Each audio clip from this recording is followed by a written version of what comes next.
Hi guys, let us go and look at more examples concerning double angle formulas where we have to use our double angle formulas. So the first one, it says given that cos y is equal to 1, evaluate the expression without using a calculator. Cos 2y, give your answer as a fraction. Okay, so what this question wants is cos 2y. They want the answer of cos 2y. And when we look at our double angle formulas, we can see that it is in three forms. So now here is where we have to decide which form do we want to use. How do we decide on that? Well, look at the situation of the question, and then from that you want to see, okay, which one is going to be relevant or is going to make things much easier. So on the question, it says given that cos y is equal to 1, evaluate this expression without using a calculator. So we are only given cos. We are not given sine. If we're given, yes, we're only given cos, right? And so on these three formulas, which formula has cos only without the sine? It's this one, right?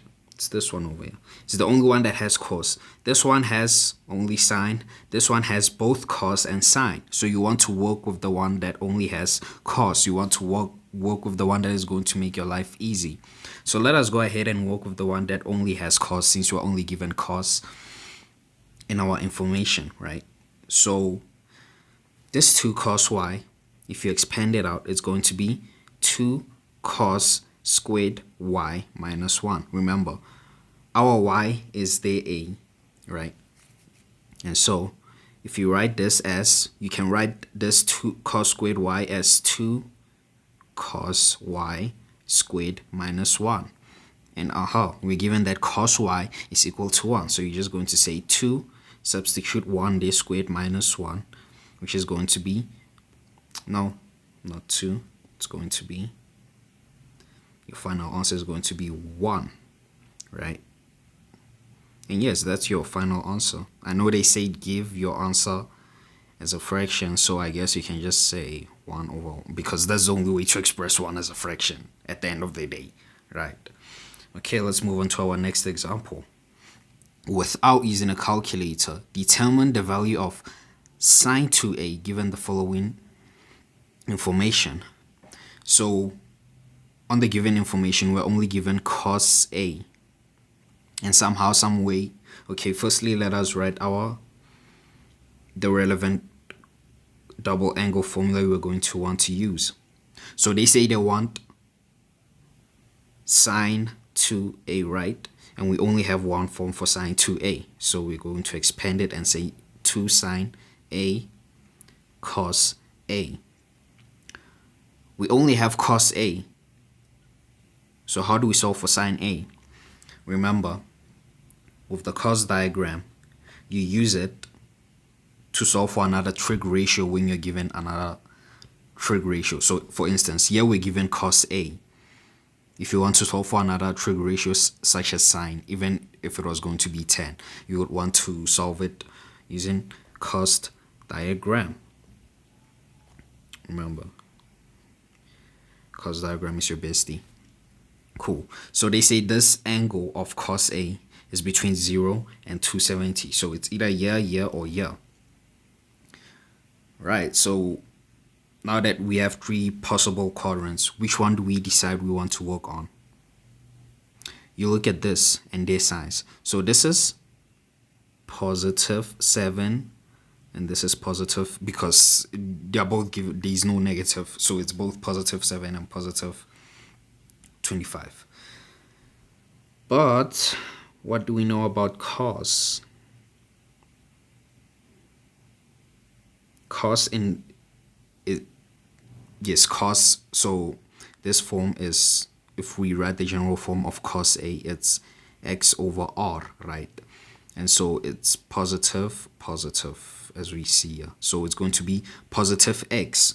Where is positive x? It's on the side over here. So it's going to be 7. We know that the radius stems from the origin, and then you just pull the line down there. So this side is 7, and the r, which is the hypotenuse, it's 25, right?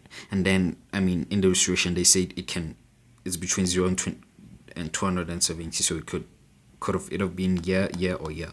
But given the information, we were able to establish that the triangle is year.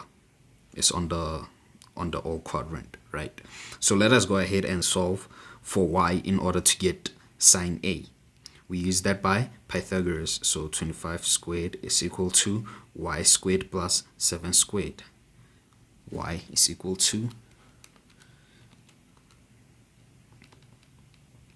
squared 25 squared minus 7 squared, right? So it's going to be 24, positive 24. Answer could have been plus minus, but since you're working on the positive x, it's 24, right? So y is equal to 24. Then sine angle is equal to opposite angle 24 over radius or hypotenuse, which is 25. And so let's go ahead and finish our question then, since we got all of the information. Let me just put it there. So sine 2a is equal to 2. What is our sine that we just solved? It's 24 over 25. Cos is 7 over 25. And if you simplify that, it's going to be 24 multiplied by 2 multiplied by 7. So it's going to be 336 divided by, what is 25 multiplied by 25? Divided by 625. Can we simplify that fraction even further? Let's see. 625. No, we leave it as is. I mean, yeah, sure, they say it without using a calculator, but like I said, if you're going to be working with big numbers, you can just multiply them individually to get the answers, right? Cool. Next question. Simplify the following expression completely, given that the angle is between 0 and 90 degrees, right? Okay. So when you're going to be given such seemingly confusing expressions, you want to break it down one step, bit by bit. So let us start by looking at the numerator. So underneath the numerator, we have 1 minus cos squared 2b. What is that? By our trig identity, we should know that it's sine squared 2b, because sine squared plus cos squared of any angles, as long as they are the same, is going to be equal to 1, right? So we know that underneath the square root is going to be sine squared b. So let us go ahead and actually write that down. So this is going to be equal to negative square root of sine. Okay, let's just write it in this form, 2b squared, right? This is a negative. Sine negative b. What do we know about a negative of a sine? A negative angle of a sine. The negative goes at the front of the sine, and the angle becomes positive. Cos 90 degrees minus b. What is that? If you remember carefully, we have what we call cofunctions. So cos 90 degree minus any angle is going to be sine angle. I hope you remember these. I will not explain them in this video, but just know that, yes, if it's in this form, there's also a 90 degree plus form for cos as well. And for sine and sine, you must know the cofunctions. So cos and sine are essentially cofunctions. So we know that cos 90 degrees minus b is sine b. And so we have negative for the square root of sine 2b. It's just going to be sine 2b divided by, when you multiply sine b and sine b, it's going to be sine squared b. And then this negative and negative is going to multiply, so you're going to be left with a positive. And so our double angle formula, we know that we only have one form for sine, for sine 2 angle. So we only have one double angle over here, which is here. So we're going to expand it to 2 sine b cos b divided by sine squared b. Okay, let's write that sine squared b as sine b multiplied by sine b, right? So one sine b is going to cancel with the other from numerator to denominator, so we are left with 2 cos b over sine b. And it's not fully simplified yet.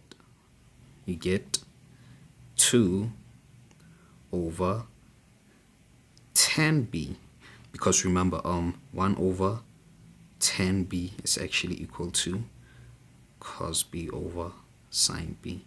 So it's inverted because we know that originally 10b would be sine b over cos b. So it's basically just swapped around, which makes sense, right? And yes, that is how you go about solving these sort of questions. So as you can see, with double angle formulas and compound angle formulas and reduction, they are just tools to solve trigonometric expressions. So in an exam or a test, potentially even a test, the question might not say use a compound angle formula or use a double angle formula or use reduction to solve the following given trig ratios. You must just know when to use what, So these formulas are just tools. I would like to emphasize that. Don't go in thinking that they will tell me that I should use double angle formula or compound angle formula or reduction. Yes, sometimes they can do that, but not always, especially in an exam. Maybe your teacher might be lenient, maybe not, and they will give you an instruction as to what to use. But you must just know that when can I use a double angle formula or a compound or reduction, right? These are just tools. Thank you.